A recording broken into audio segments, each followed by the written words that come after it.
The wind whispered through the bamboo groves, carrying the scent of river blossoms and the distant hum of a potter's wheel. In the Gyeongsangdo province, nestled beside a meandering river, lay a village famed for its silk weaving and delicate pottery. It was a place steeped in tradition, where the rigid rules of the Joseon dynasty held sway, casting long shadows over the lives of its inhabitants, particularly its women. Here, amidst the beauty and the burdens of tradition, lived Choi Soo-ah, a young widow whose beauty was as renowned as the exquisite silk she wove. Soo-ah, barely 20 years of age, had known sorrow early. Her husband, a fisherman, had been lost to the sea before their first anniversary, leaving her to navigate the treacherous waters of widowhood alone. Shunned by her husband's family, who deemed her an ill omen, she resided in a small, thatched-roof cottage by the riverbank, her days filled with the rhythmic clack of her loom and the quiet ache of loneliness. Her beauty, however, remained untarnished, a delicate flower blooming amidst the weeds of adversity.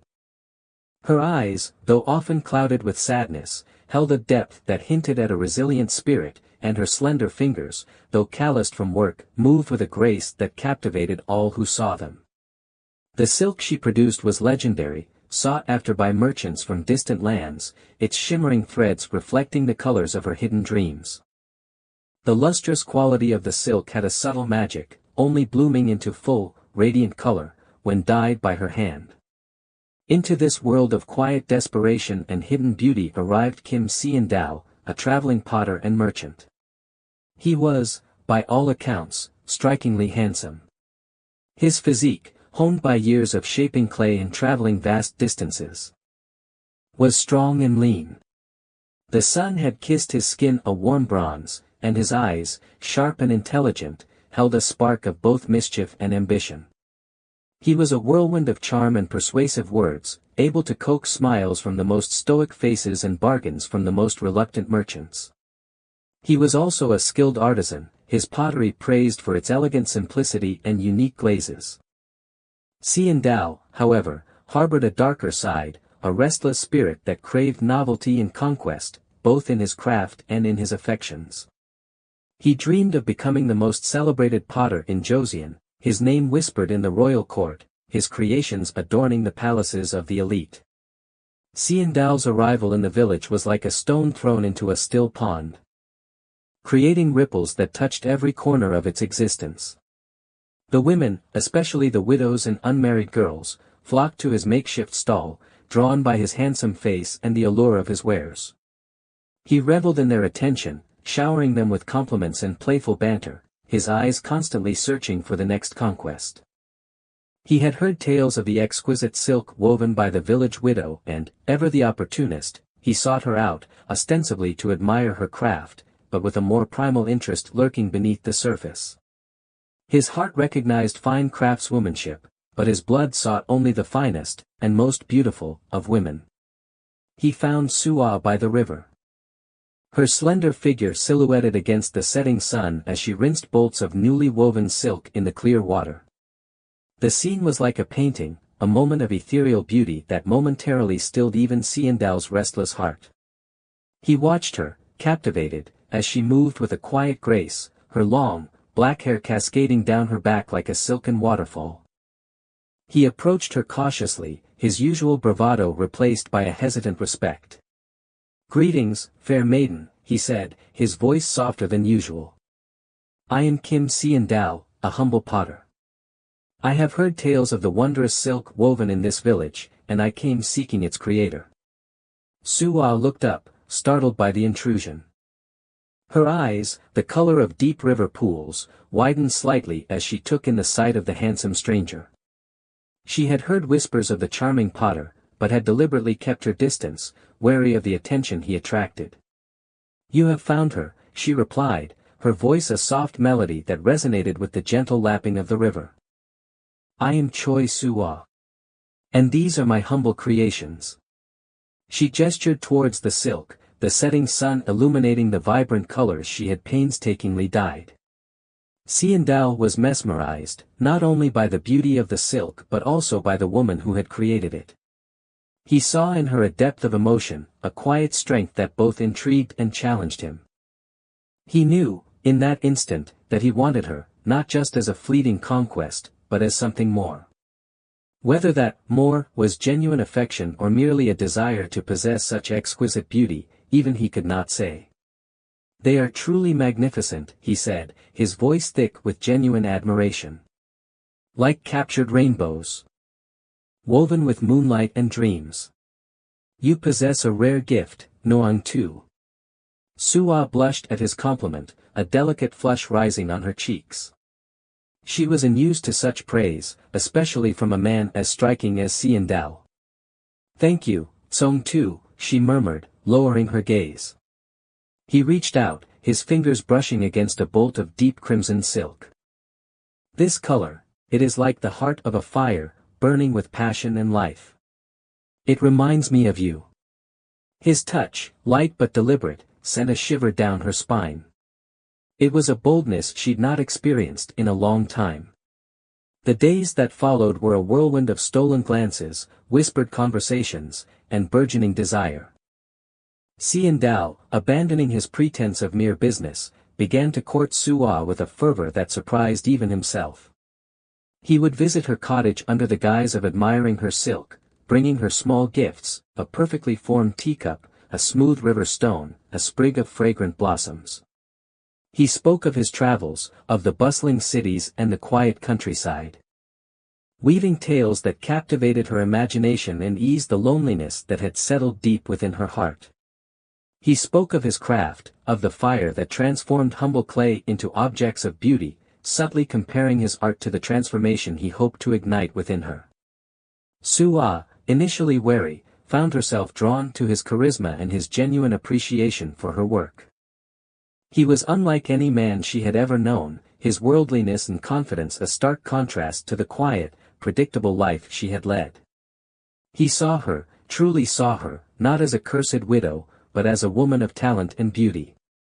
He awakened within her a longing she had thought long buried, a yearning for connection, for touch, for love. The air around them crackled with unspoken desire, a tension that both thrilled and frightened her. She found herself, almost against her will, looking forward to his visits, her heart beating faster with each approaching footstep. The loom, once her refuge, now seemed a lonely companion compared to the vibrant presence of the potter. One evening, as the moon painted the river silver, Xian Dao found Suwa sitting by her doorstep, mending a tear in a piece of silk. He sat beside her, close enough that she could feel the warmth radiating from his body. The silence between them was not awkward, but charged with unspoken emotions. "The moon is beautiful tonight," he said softly. His gaze fixed not on the celestial body, but on her face. "Yes," she replied, her voice barely a whisper. "It reminds me of the glaze you use on your pottery, that ethereal, silvery sheen." He chuckled, a low, rumbling sound that sent shivers down her spine. "Perhaps I should try to capture your beauty in clay," he murmured. His eyes tracing the curve of her cheek, the line of her jaw, the delicate arch of her brow. "But I fear no earthly material could ever do you justice." Sua's breath caught in her throat. She met his gaze, her eyes filled with a mixture of longing and apprehension. She knew the dangers of succumbing to his charms, the whispers that would follow. The judgment of the village. But the pull of his presence, the promise of passion, was too strong to resist. He reached out, his hand gently cupping her chin, his thumb tracing the soft curve of her lips.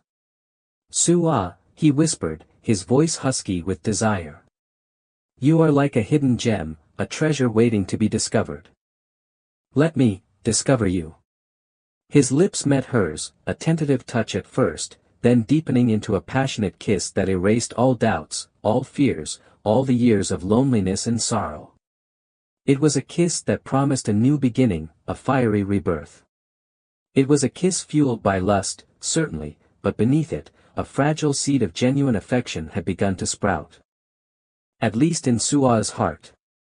For Xian Dao, however, it was another conquest, another beautiful object to add to his collection of triumphs, a fleeting moment of pleasure before the inevitable journey onward. That night, under the watchful gaze of the moon, they consummated their love. The act itself, raw and passionate. A desperate clinging to warmth and connection. It was a moment of profound vulnerability, a surrender to desires long suppressed, a blending of bodies and souls, for a brief, fleeting time. The love-making was described in vivid, yet tasteful detail, the feel of skin on skin, the whispered endearments, the frantic heartbeats. And the joining of their two separate existences into one. The following weeks were a blissful interlude, a secret garden of stolen moments and shared passion. They met in hidden groves, by the rushing river, in the quiet intimacy of her cottage. Suwa blossomed under his attention, her sadness replaced by a radiant joy that made her even more beautiful. She poured her newfound happiness into her work, her silk becoming even more vibrant, more exquisite, imbued with the colors of her love. Xiandao, too, seemed changed, at least superficially. He was less restless, less eager to move on. He lingered in the village, spending more time with Suwa than with his business. He even began to teach her some of the secrets of his craft, showing her how to shape the clay, how to feel the subtle nuances of the material. But the seed of his ambition, his insatiable desire for recognition and wealth, remained firmly rooted in his heart. He could not, would not, allow himself to be tied down, to be content with a simple life in a small village. The first cracks in their idyllic world began to appear subtly. Xiandao became increasingly preoccupied with his work, spending long hours at his kiln, preparing for a large order from a wealthy merchant in the capital. He spoke often of his plans to travel, to expand his business, to make a name for himself. Suwa listened. Her heart filled with a growing unease. She knew, deep down, that his dreams did not include her, that she was merely a temporary diversion, a pleasant interlude in his grand journey. One day, Suwa noticed a change in her body, a subtle shift that filled her with both joy and trepidation. She had missed her monthly cycle. Initially, she dismissed it as a consequence of the stress and emotional upheaval she had experienced. But as the days turned into weeks, and other symptoms began to manifest, a tenderness in her breasts, a strange aversion to certain foods, a growing fullness in her belly, she could no longer deny the truth. She was with child. Her first instinct was to share her joy with Xiandao, to tell him of the new life they had created together.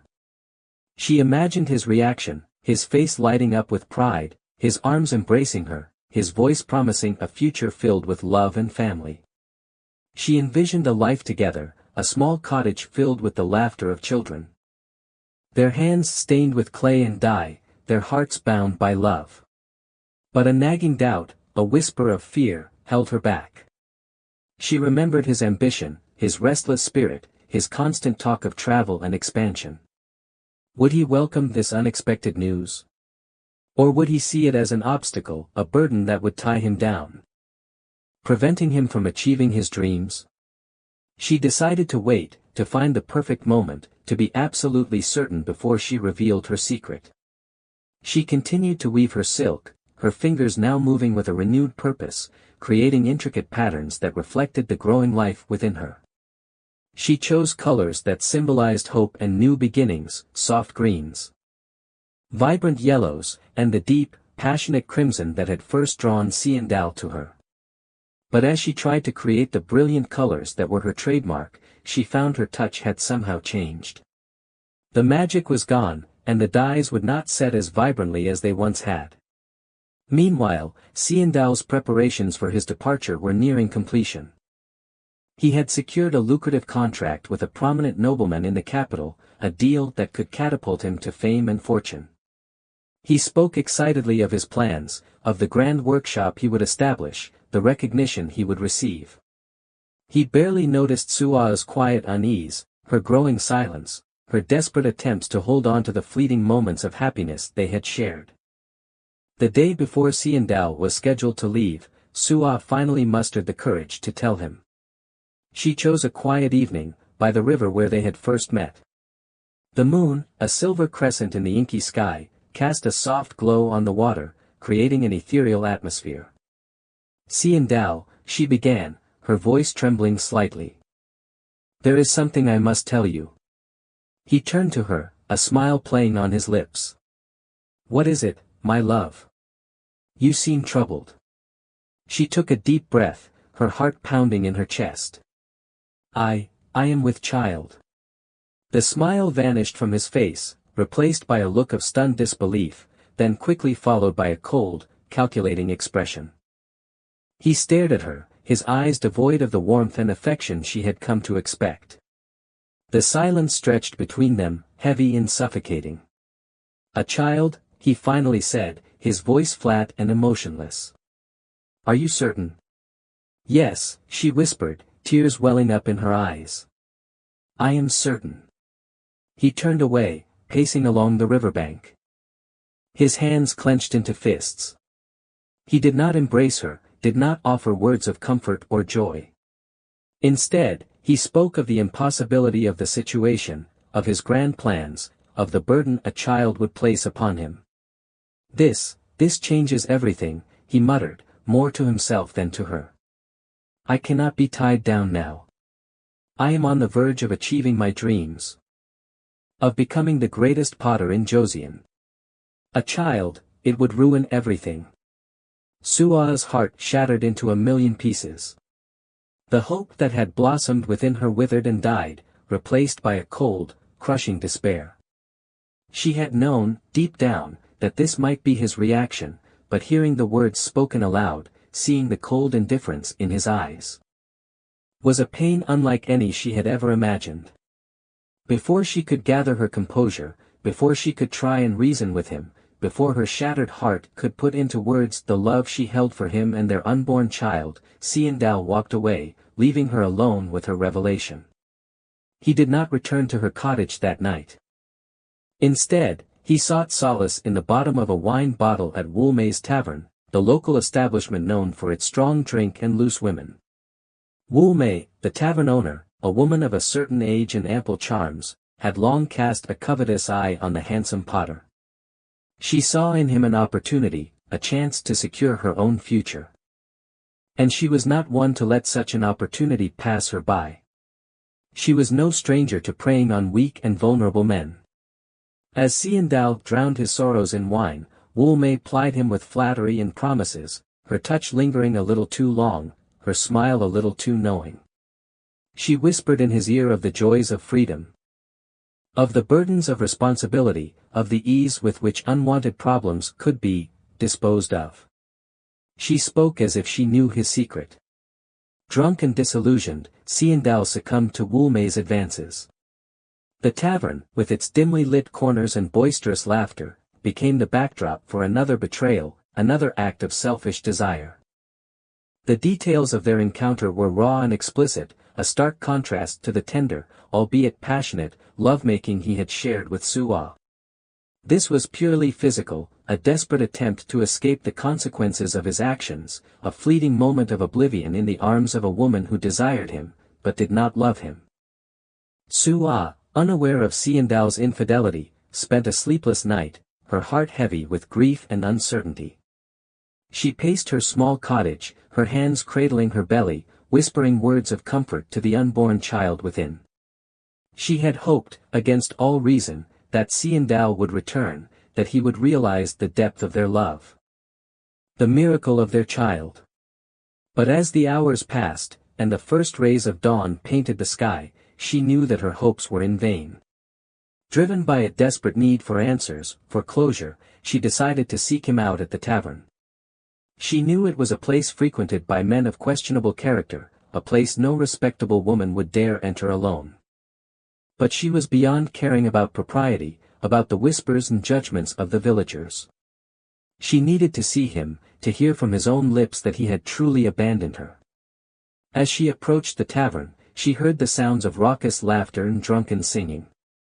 Hesitantly, she pushed open the heavy wooden door and stepped inside. The air was thick with the smell of stale wine and sweat, the room dimly lit by flickering oil lamps. Her eyes scanned the room, searching for Seandao. And then she saw him. He was sprawled on a low bench, his arm draped around Woolmay, his head resting on her ample bosom. Woolmay, her face flushed with triumph, was whispering something in his ear. Her hand possessively stroking his hair. They were both half undressed, their bodies entangled in a way that left no doubt as to the nature of their activities. The sight was like a dagger to Sua's heart. The pain was so intense, so overwhelming, that she felt her legs give way beneath her. She stumbled backward, a choked sob escaping her lips. Xian Dao, startled by the sound, looked up. His eyes, bleary with drink and lust, met hers. For a moment, a flicker of recognition, of shame, crossed his face. But it was quickly replaced by a cold, hard mask of indifference.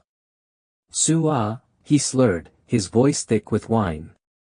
What are you doing here?" She could not speak. Tears streamed down her face, her body trembling with a mixture of grief and rage.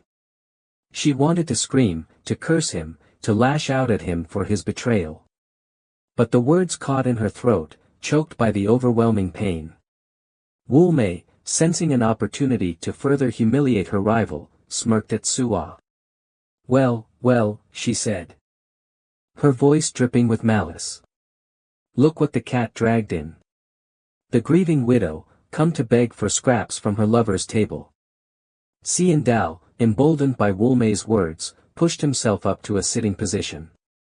He looked at Sua with a mixture of annoyance and disdain. "Go home, Sua," he said coldly. "This is no place for you." "But, the child," she finally managed to whisper, her voice broken with sobs. "Our child." He waved his hand dismissively. "There is no child," he said. "Or if there is, it is not mine. You are a widow, Sua. You have known other men." His words were cruel, deliberately calculated to inflict the maximum pain. They revealed that his affections the entire time were a lie. The accusation, so false, so unjust, was the final blow. Sua's heart, already shattered beyond repair, crumbled into dust. She turned and fled the tavern, her sobs echoing in the morning air. She ran blindly, her feet carrying her towards the river, the place where their love had begun, the place where it would now end. The water, once a symbol of hope and new beginnings, now seemed a cold, inviting embrace, a promise of escape from the unbearable pain. As she reached the riverbank, her steps faltered.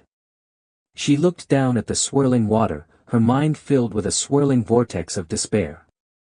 She thought of the child within her, the innocent life that would never have a chance to bloom.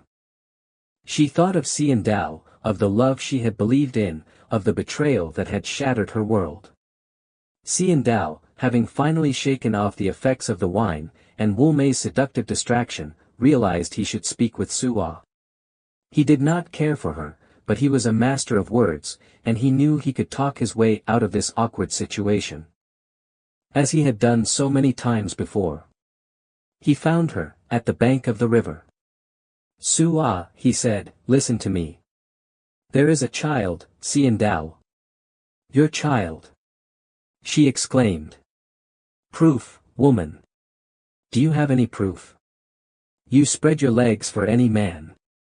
I have only ever been with you, Xian Dao.